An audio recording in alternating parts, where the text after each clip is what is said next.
Maka pada 10 hari kedua ini terasalah nampak secara psikologis bahwa sensasi dari kesemangatan saum Ramadan ini seolah-olah sudah meluntur secara perlahan namun pasti. Tentu hal yang demikian ini harus kita sikapi dengan sebuah kesadaran apa yang Allah katakan dalam Quran surat Adz-Dzariyat, wa ma khalaqtul jinna wal insa illa liya'budun. Tidak kuciptakan jin dan manusia itu kecuali untuk ibadah. Sedangkan ibadah itu lelah. Maka kita bisa maknai bahwa kita diciptakan itu untuk lelah, bahasa lainnya.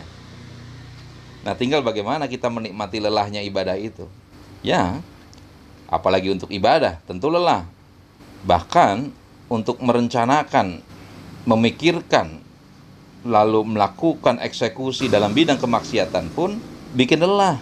Karena menguras energi pemikiran, energi tenaga, belum lagi resikonya. Resiko di dunia, kalau itu perbuatannya merampok dan mencuri, tentu akan berhadapan dengan hukum, akan berhadapan dengan kepungan massa yang di situ kita akan dihakimi.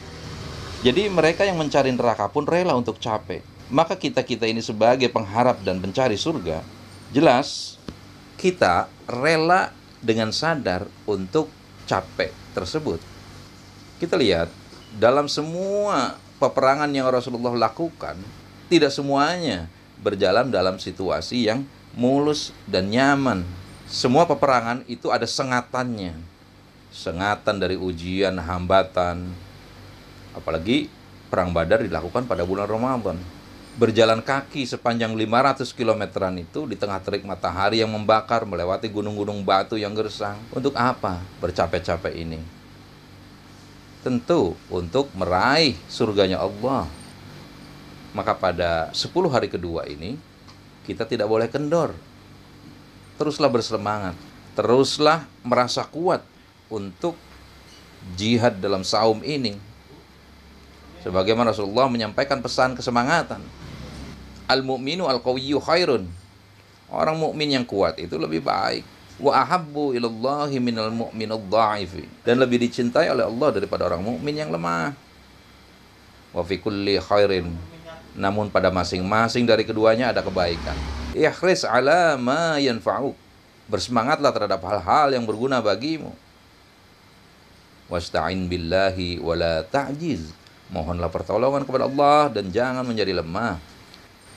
Jadi apabila kita merasa sudah lemah dalam keimanan khususnya, dan deraan beratnya saum, siang dan malamnya kita mendedikasikan waktu kita kepada Allah, maka ketahuilah kita akan menjadi orang yang dicintai Allah.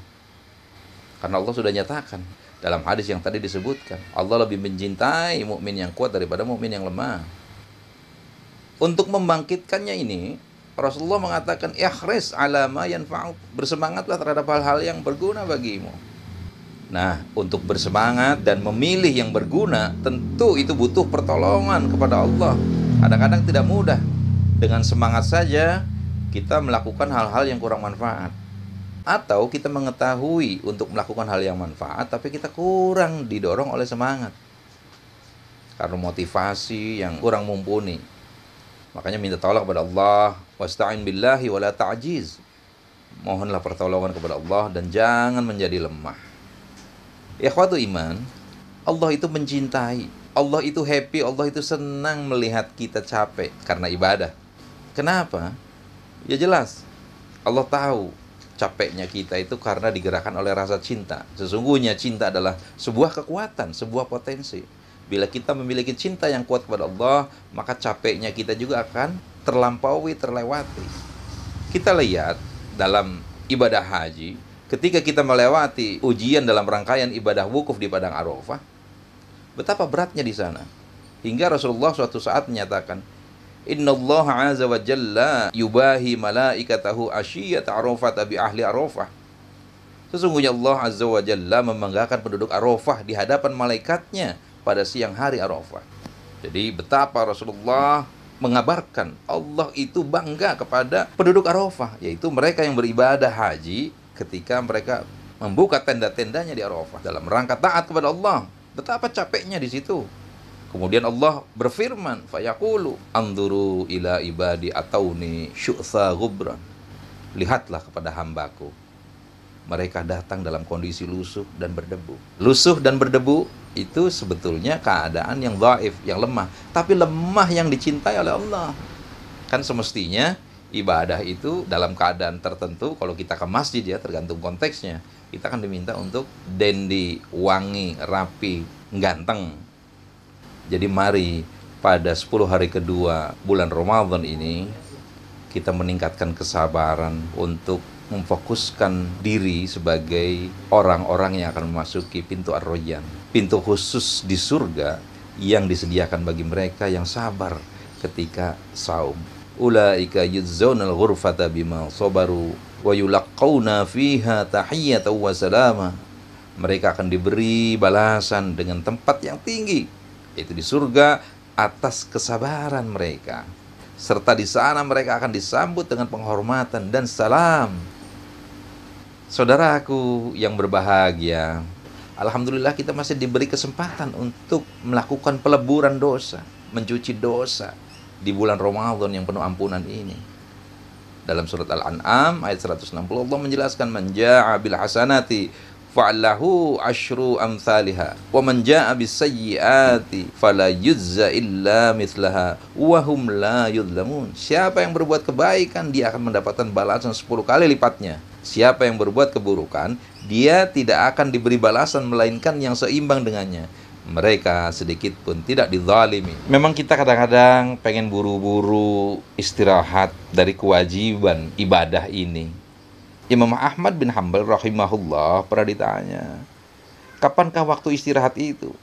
Beliau menjawab, sesungguhnya istirahat yang hakiki adalah pada saat engkau pertama kali menginjakkan kakimu di dalam surga. Itulah istirahat yang sesungguhnya.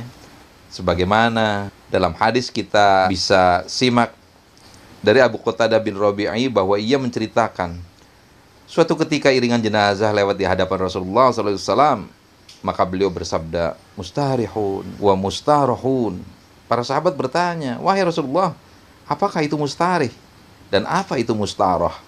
Beliau menjawab, seorang hamba yang mukmin itu yastarihu, dia akan beristirahat dari capeknya dunia, dari kesulitan dunia, dari keluh kesah dunia. Sementara tukang maksiat, kematian baginya itu merupakan mustarahum minhu. Maknanya bukan dirinya yang istirahat, tapi orang lain yang istirahat dari keburukan dirinya selama hidup. Bahkan pepohonan dan binatang pun istirahat dari kejahatannya. Maka bagi orang yang beriman, istirahat yang sesungguhnya itu adalah ketika disampaikan kepadanya 6 sholihan. Tidurlah yang nyenyak. Ruh-ruh mereka itu tersimpan di alam barzah dan akan mendapatkan apa yang telah mereka perbuat semasa hidup di dunia. Dalam keterangan lain dikatakan, 6 sholihan kanaumatil arush. Tidurlah yang nyenyak bagikan tidurnya pengantin baru. Itu baru istirahat yang berada di alam barzah.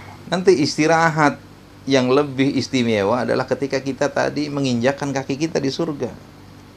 Itu istirahat yang penuh nikmat, bercanda, bermain, tanpa ada kewajiban ibadah lagi. Alhamdulillah, mudah-mudahan kita tetap semangat dengan grafik yang meningkat pada 10 hari kedua ini, apalagi pada 10 hari ketiga, yang dimana pada 10 hari ketiga nanti itu akan diiringi dengan penyertaan diri kita mengikuti i'tikaf di masjid. Itu adalah kenikmatan tiada tara dari penghambaan ketika kita memasuki penghidmatan Ramadan. Aku qouli hadza wa astaghfirullah li wa lakum. Assalamualaikum warahmatullahi wabarakatuh.